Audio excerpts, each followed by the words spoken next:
নিজেই করতে হবে, কি করো নিজের টান নিজেই করতে হবে।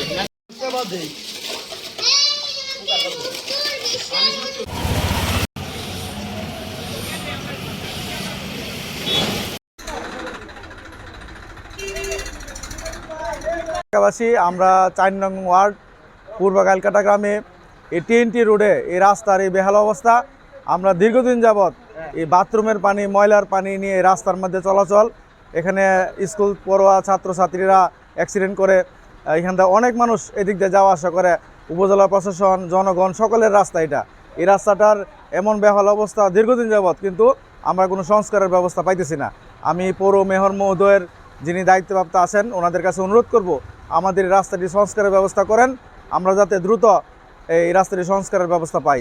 সামনে রোজা আসতেছে, এই পানিগুলা কিন্তু ময়লার পানি, বাথরুমের পানি, বিভিন্ন ডোবা ডালার পানি, আমরা এর থেকে রোগবালাই সৃষ্টি হইতেছে। আমরা দ্রুত এই রাস্তাটি সংস্কার চাই, কর্তৃপক্ষের কাছে আমরা জোর আবেদন করতেছি। ঠিক ঠিক।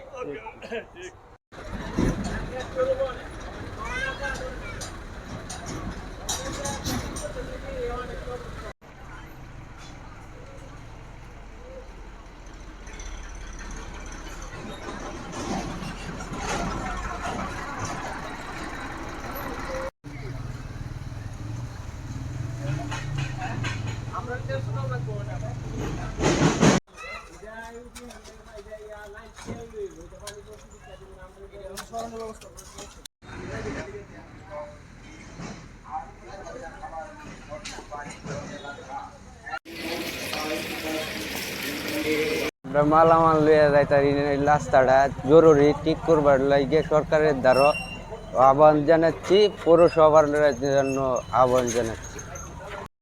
মেরামত হয় খুবই খারাপ, আমরা চলাচল থেকে অসুবিধা হয়। গাড়ি ঘোড়া হলে চলতে পারে না ভাই, রাস্তা ভাঙ্গা, জনগণ চলতে পারে না ভাই, খুব অবস্থা খারাপ রাস্তার ভাই।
পানি দেবে